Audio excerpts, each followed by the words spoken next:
Hello, everybody, and welcome to Focal Points. I'm Ralph Barker. This is Laura McCullough, and we are so glad you joined us today. I'm sorry, I'm laughing. I was making fun of him before we started the camera. She said I had a big cranial.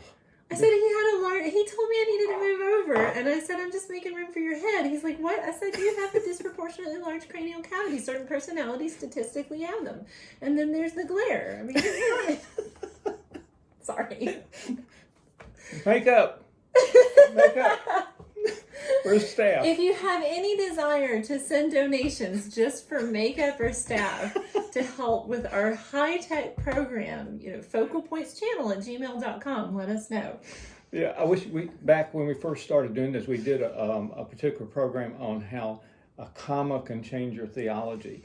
So I wanted you to make sure you saw my shirt today. Can you read that? Is it backwards on the screen or is it the right side? I'll read it the way it is. Okay, so it says, let's eat kids,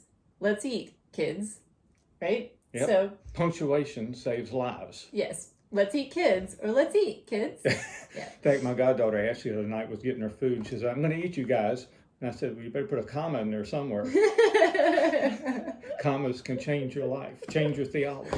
And we talked about that. Today, we're going to talk about another critical issue called critical race theory. Ralph has been trying to get me to talk about critical race theory for like 3 months, y'all. So. That's because I don't know what it is, so I want her to tell me.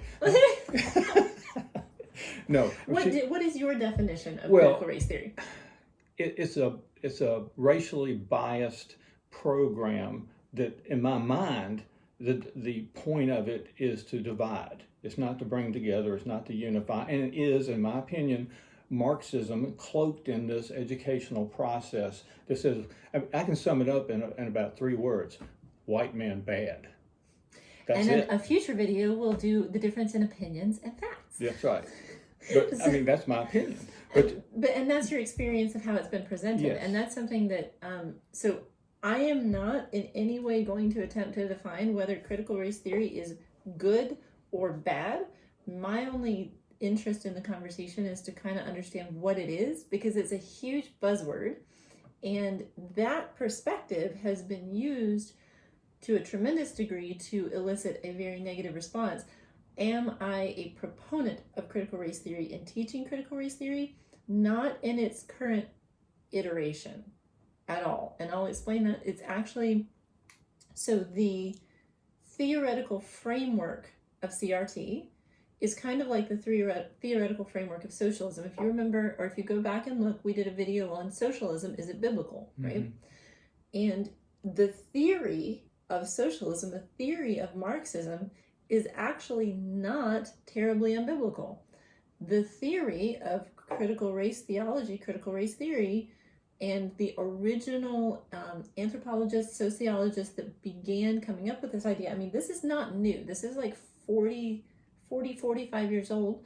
This is an actual established theory. And so the theoretical framework, I actually don't have a huge problem with the original theoretical framework. I do have a problem with the current application, just as I have a major problem with the historical application of socialism, because you very quickly veer off of equity and biblical principle.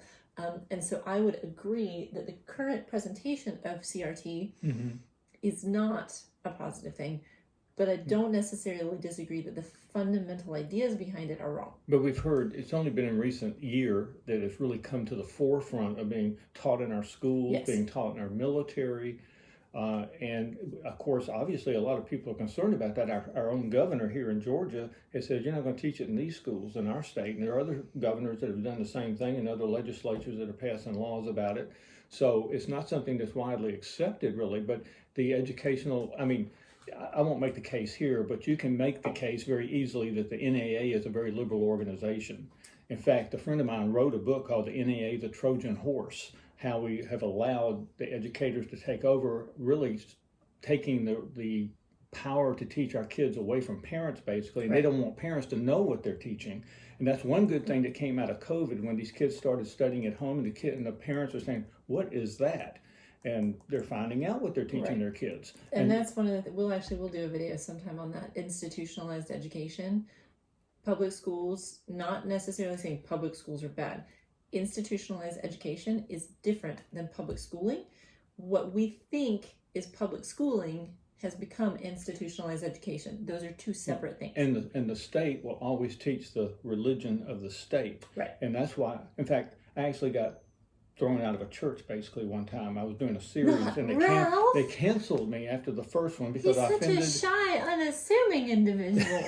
I offended every teacher in there, and I never attack teachers. I don't. All I said was the scripture gives no authority to the states to teach our children. That's the responsibility of the parents. Yes. And that got them mad enough to fire me, which is fine. I mean, I'm going to say what I believe anyway, and they can fire me if they want to. But I mean, I don't particularly today. I would say if you have the money, you have the resources, get out of public education. That'd be my view. Just homeschool, private school. We have no money and we homeschool. Yeah. We find that public schooling is actually more expensive for us because I do eclectic curriculum. So I spend tremendously less on homeschooling, even with testing, even with everything else, than I would on a given public school year. I mean, way less. Mm-hmm. So, what's the classical approach to education? Did you ever be exposed to a classical school? So there's classical conversations. Yeah. So this is a rabbit trail on that. But the classical conversations is one of those. And so the classical model it's not like math and reading and others. It's more logic. Everything's integrated. It's very integrated. It's sort of like worldview. Unit studies where you have all subjects taught through the investigation of certain ideas. Mm-hmm. I mean, you have everything examined, but that's you're getting off on a different video. You've been trying to get me to do CRT all this time. I will happily go in. Let's talk about education instead of CRT. No, I want to define CRT. Okay, because you had given your thoughts on it, but the actual accepted definition of critical race theory is a body of scholarship, an academic study in the United States seeking to critically examine the intersection of race and U.S. law and to challenge mainstream American liberal approaches to racial justice. Now, liberal in that sentence is a little confusing because it's not talking about conservative versus liberal, because it does tend to be a liberal theology. The idea is loose-handed, so loose-handed racial justice. So a liberality to the applications of racial justice in the system. So there is a really good explanation.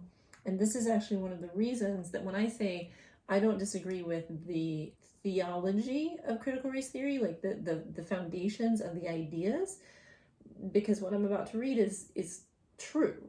Mm-hmm. Now, what they're taking it to mean and to do is a whole different thing. So, it says, critical race theory does not seek to attribute racism to one race of people as individuals, to white people, for an example, or even to entire groups of people. Critical race theory states that U.S. social institutions, such as the criminal justice system, education system, labor market, housing market, and healthcare system, are undermined with the lacing of racism embedded in the laws, regulations, rules, and procedures that lead to a differential outcome based on race.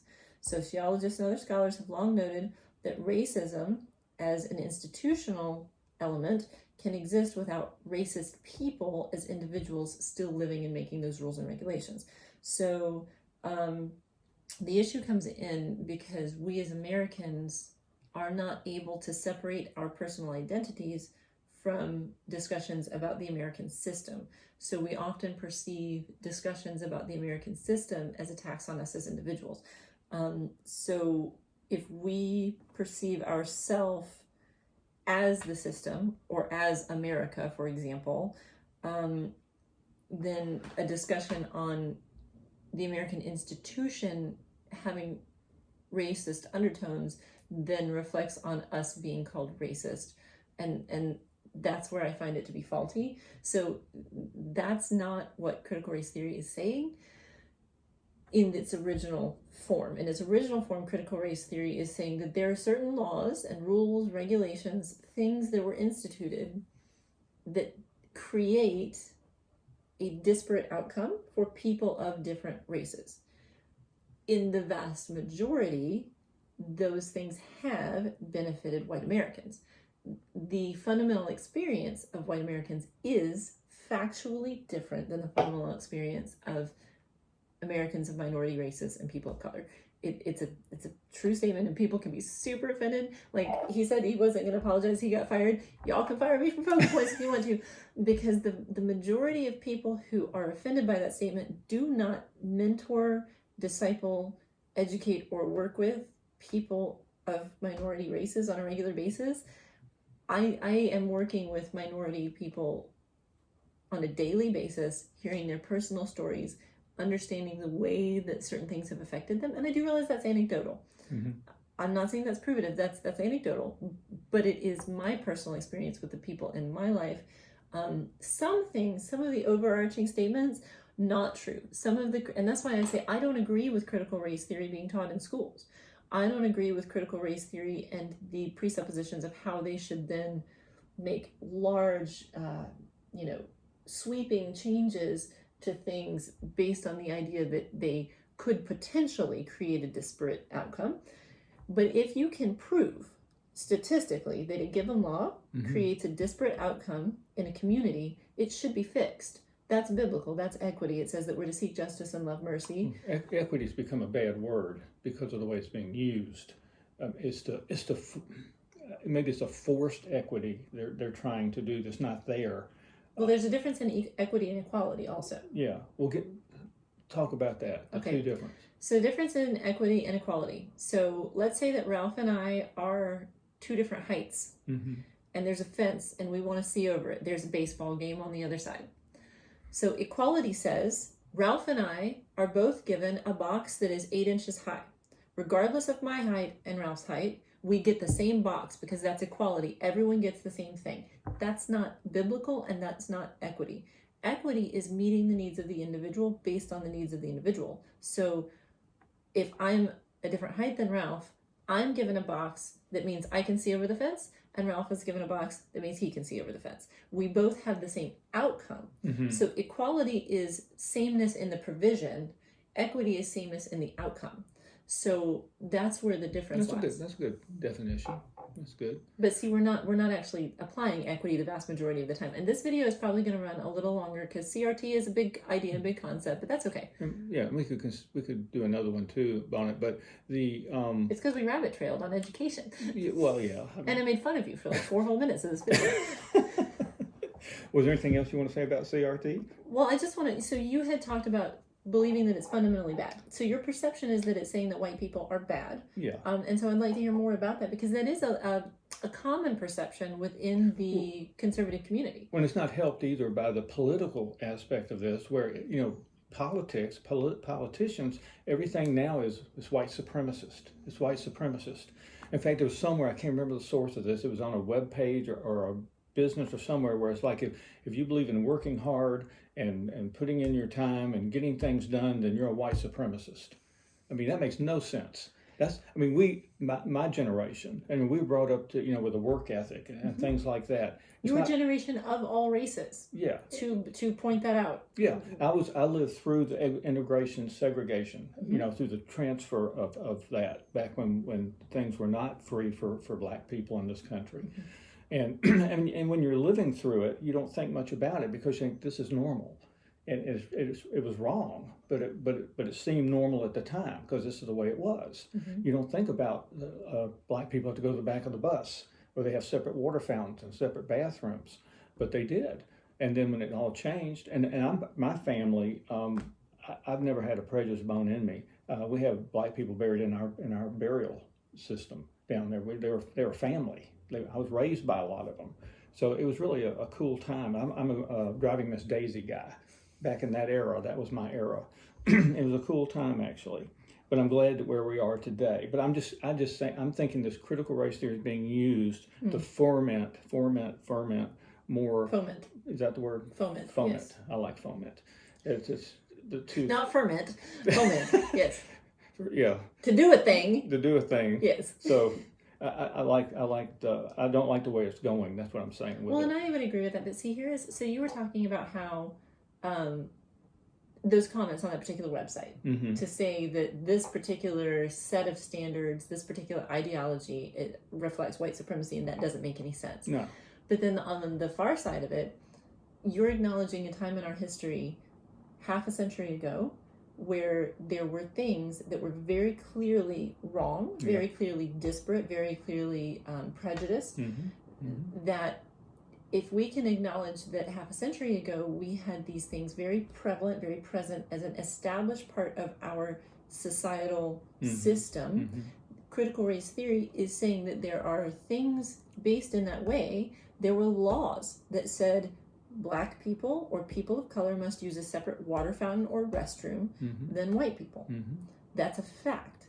So critical race theory is saying that those things being founded then, that there are other less obvious, less physical laws, regulations, perceptions, different things that are still present, and it's trying to unravel those things that are still present, because what doesn't make sense on that end of the spectrum is to say, yes, 50 years ago all these things were real and this was the experience of every Black American, but today none of that exists and none of it is real and they're just being hypersensitive or whatever dismissive language you would want to use. And so while it doesn't make sense to say that positive character traits and virtues of hard work and those sorts of things are associated with one particular race, that's absurd. It's also absurd to say that in 50 years' time, we have totally erased the vestiges of systemic racism in our country. But it's better.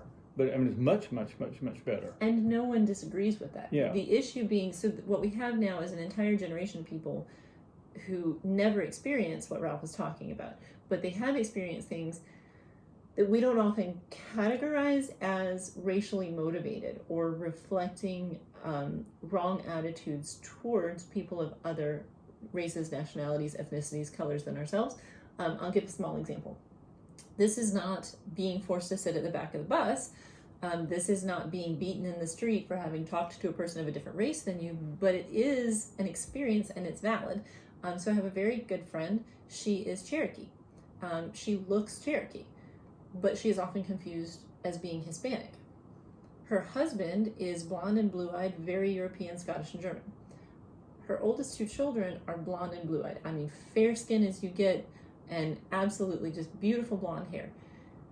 The number of times that she, at parks and public places, as their mother, has been spoken to in Spanish or asked if she is the nanny or been offered jobs as a nanny, because the assumption is that she is a Hispanic-appearing woman, would not have blonde, blue-eyed children. They assume she is the nanny, have addressed her as such, and have done so in very disrespectful ways. Now, this is like right now, in the last 5 years. That idea that you would look at a woman with darker skin and black hair and her children and assume that she is an employee of the household because she is a minority race and they must therefore have the money to have a nanny and she is the nanny, that is not a racially equitable thing to assume or think. I have been in line in a grocery store, or it was actually a gas station, where a Black woman offered a check to the cashier and was refused and told that they don't take checks.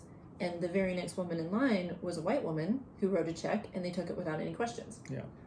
These are real experiences. Is that the same as being told you're not allowed to use the bathroom in a public place?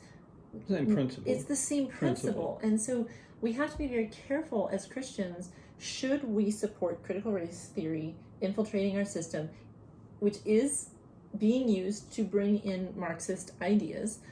No, I don't believe that we should. Should we dismiss the idea as a whole based on our personal sensitivities that it might be saying, because not all Christians are white.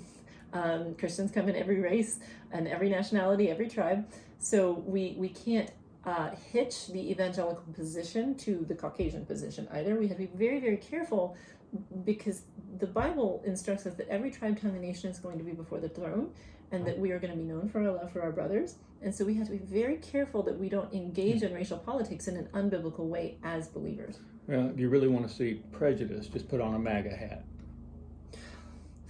That's another video.